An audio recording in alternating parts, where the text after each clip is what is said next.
2016년 어느 봄날 아버지의 집을 찾아온 40대 남매. 그러나 아버지는 집에 없었습니다. 아버지를 기다린 남매는 아침이 돼서야 집으로 돌아온 아버지를 만날 수 있었는데요. 이들 가족의 만남은 이날이 마지막이었습니다. 언성이 높아지고 몸싸움을 벌이던 끝에 남매는 아버지를 살해합니다. 이후 연락이 끊긴 아버지 지인의 신고로 경찰이 출동했고 집안에서는 참혹하게 살해당한 아버지의 시신이 발견됩니다. 남매가 아버지를 살해한 이날은 어버이날이었습니다. 아버지의 가슴에 카네이션 대신 흉기를 들이밀었던 남매. 이들 가족에게는 어떤 사연이 숨어 있었던 걸까요? 오늘 사건연구소에서는 광주 남매 아버지 살인 사건을 되돌아봅니다. 자, 이 사건 2016년 어버이날에 일어난 존속 살해 사건이었는데, 자, 어버이날에 아버지를 찾아가서 남매가 그 아버지를 잔혹하게 살해했고, 야, 그래서 정말 저도 이게 기억이 나는데 백 기자가 다시 이 사건 당시 좀 상황 설명 좀 해주시죠. 네, 이날 남매가 찾아가는데요. 이제 큰딸이 47살 그리고 작은 아들이 43살이었습니다. 어버이날 새벽이고 광주에 홀로 살고 있던 아버지의 아파트를 찾아갑니다. 당시 아버지는 집에 없었다고 합니다.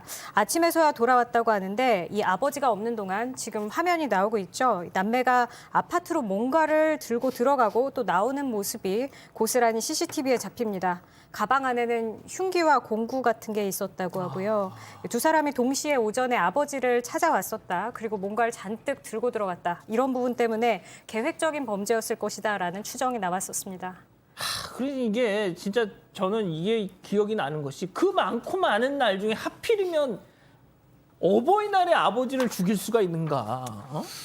정말 이해가 잘 안 가죠. 사실 이제 주변 정황을 놓고 이 사건이 있기 몇 달 전쯤에 뭐 주변에서 얘기로는 집 팔자 집 문서를 달라 이런 식의 얘기가 있었고 그게 또 갈등이 있었다라고 하는데, 그런데 찾아간 시간이 아까 보셨겠지만 새벽 2시 반 정도에 간 거예요. 예. 아무리 아버지를 찾아간다고 누가 그 시간에 갑니까? 그럼요. 그것도 이상했는데 아버지가 집에 없었다라는 거죠. 예. 오전에 들어오니까 누구 만나고 왔냐라는 식으로 또 갈등이 좀 촉발이 됐었고, 나중에 재판 과정에서 밝혀진 사실이긴 하지만 아버지가 다른 여성과, 그러니까 어머니가 돌아가신 거, 아버지 입장에서는 아내죠. 아내가 사망한 이후에 다른 여성과 교제 중이라는 사실을 알고 유일한 재산인 아파트를 유산을 뺏길까 모른다는 불안감에 살해했다, 이런 어떤 판단이 나왔었습니다. 재판 과정에서. 그러니까 부인과 사별하고 혼자 지내던 아버지가 비슷한 연령대에 어떤 다른 아주머니, 할머니와 이제 새롭게 연애를 하면서 혹시 이 둘이 결혼하고 아버지가 죽으면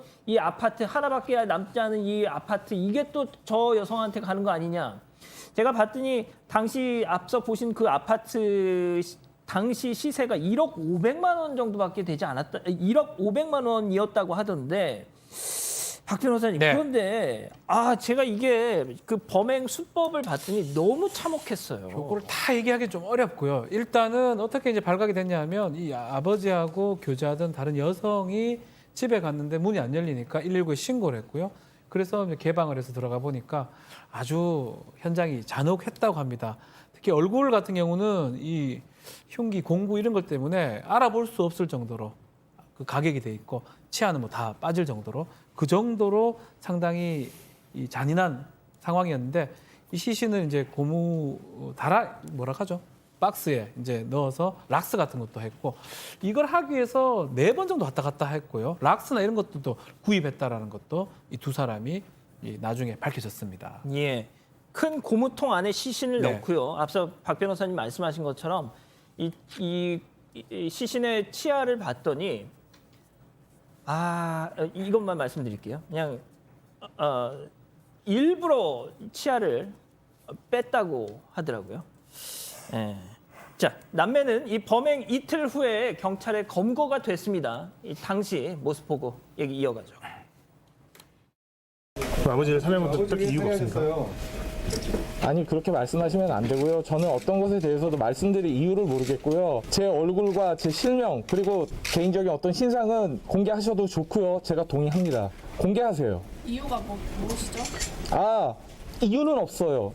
당당한 시민이 왜 얼굴을 공개하지 못하고 왜 자신의 실명을 공개하지 못합니까? 아버지를 살해한 게 시민이 할 일입니까? 그런 식으로 말씀하지 마시고요. 저는 거기에 대해서 어떠한 답변을 할 생각이 없고요. 답변을 해야 될 이유도 없습니다. 저는 말하지 않을 겁니다. 그 아버님을 본인이 살해하신 게 맞나요? 묵비권 행사하겠습니다. 그 이유가 뭡니까? 어떤 내용인지 묵비권 행사하겠습니다. 묵비권 하시는 것도 이유가 있을 거 아니에요? 묵비권 행사하겠습니다. 와, 이거. 그러니까 당시 저 두 피의자 얼굴에 이렇게 점퍼를 씌워놨던 거는 본인들이 쓴 게 아니고요. 경찰이 씌웠던 겁니다. 이 사람들은 난 실명 공개도 되고 얼굴도 공개하겠다. 이 블러도 저희가 친 거고요. 예, 지금 뭐 음성을 들어보시면 아시겠지만 떨지도 않고 무서워하지도 않습니다. 자기가 벗잖아요. 지금 벗고 있죠. 이게 남동생인데요. 그리고 아주 당당하게 들어옵니다. 허리도 완전 곧게 세우고 걸어 들어오고요. 그리고 머리에 저 쓴 후드 아예 자기가 벗어버립니다. 경찰이 오히려 놀라서 그러니까요. 이렇게 덮어주기까지 하고요. 경찰이 당시에 인권 침해가 발생할 거를 우려해서 마스크와 모자를 제공했는데 이들 남매는 아까 들으신 것처럼 얼굴 가리지 않겠다. 신상 공개해도 괜찮다고 완강히 버텨서 결국에 저 가리지 않는 얼굴이 당시에는 노출이 됐었습니다. 예, 그리고 지금도 나오고 있지만 수사 과정에서 계속해서 묵비권 얘기를 하면서 어떤 범행을 저질렀는지, 왜 저질렀는지를 전혀 이야기하지 않았었습니다. 교수님, 저는 이게 뭐 저런 유형의 사람들이 있다라는 걸 뭐 책이나 뭐 이런 걸로만 접해봤지. 방금 솔직히 제가 좀 소름 끼쳤어요, 좀. 예. 예, 통상 이제 그 존속 살해범 같은 경우는 어떤 경우라도 고개를 숙이는 것이 일반적입니다. 제가 이제 그 존속 살인범과 관련된 그 연구를 한 15년 전에 그 한 적이 있는데, 예. 근데 거기에 비해서 너무나 당당하죠. 그리고 이제 제가 볼 때는 이 그 부모 자식 간에 있어서 굉장히 캐캐묵은 그런 어떤 우리 일반 사람들은 알 수 없는 그런 가족사가 사전에 있지 않으면 저렇게 엄청난 엉어리가 그것으로 인한 일이 발생이 되기가 어렵다라고 보는데요. 지금 실제로 이 두 사람 같은 경우는 아버지를 뭐 악마라든지 또는 뭐 사이코패스라든가 이렇게까지 얘기를 했었거든요. 그렇기 때문에 지금 이제 그 이 두 사람 같은 경우는 자신들이 한 그 행위에 대한 그 심리적인 정당성을 두 명이 같이 공유를 하고 있는 것으로 보이고요. 그 지금 이제 알려져 있기로는 이 그 남성 같은 경우는 유명대에서 그 석사를 마치고 10년 동안 뭐 고시 공부를 한 전력이 있고 또 이 여성 같은 경우는 15년 동안 이제 교회 전도사로 일을 했다라고 하니까 두 사람이 얘기하는 전도사요? 것이 굉장히 어떤 논리적이잖아요. 그러니까 결국은 이 두 남매와 이 아버지 사이에 있어서 이전에 어떤 그 여러 가지 어떤 엉어리들이 있었던 것인데, 그렇다 하더라도 자기 부모를 저런 식으로 살해하고 난 뒤에 뭐 얼굴을 갑자기 공개를 해버린다든가 이렇게 하는 것은 그건 아니라고 봅니다. 예. 자, 그런데 앞서 보신 것처럼 그 누나 묵비권 행사하겠습니다. 묵비권 행사하겠습니다. 거의 뭐 기계적으로 계속 내뱉은, 진짜 그 기조를 쭉 유지했는지 밝혀낸 게 없었다면서요? 그러니까 경찰은 구속해서 수사할 수 있는 기간이 제한이 돼 있잖아요. 그 기간 동안에 계속 묵비권 행사를 바람에 아무 자백도 받지를 못했던 겁니다. 그러니까 당연히 그때까지만 해도 범죄 동기도 알 수가 없었고, 그러나 다행히 이제 범죄 도구 같은 것들에 다 DNA가 남아 있었기 때문에 그렇죠. 일단 송치해서 혐의를 적용하는 것, 전수살의 혐의를 적용하는 것까지는 무리가 없었다라고 합니다. 예. 자, 그런데 이제 재판이 시작되면서 조금씩 왜 그랬는지에 대한 이제 뭐 이런 면들이 드러나기 시작하는데, 자, 박 변호사님, 네. 살해 동기가 뭐였답니까? 자, 존속 살해죄, 살인죄에서 가장 중요한 양의 요소는 범행의 동기입니다. 그것을 반드시 파악을 해야 되고요. 경찰 과정에서는 뭐 범행 사실은 확인했지만 동기에 대해서 정확하게 파악이 안 됐는데, 재판하는 과정에서 어느 정도 그런 얘기가 좀 나왔습니다. 일단 이 남매가 주장하기로는 이 예전에 이 아버지, 피해자 아버지가 누나한테 성폭행을 좀 가했던 전력이 있다라고 합니다.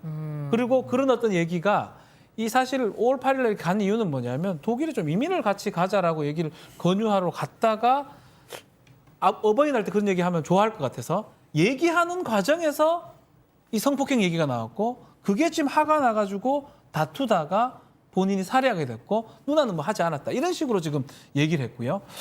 글쎄요. 뭐 이게 100% 납득 가진 않는데 흉기 준비하는 부분하고 이런 부분은 좀 맞지는 않거든요. 어쨌든 간에 이게 동기라고 재판 과정에서 많이 주장을 했었습니다.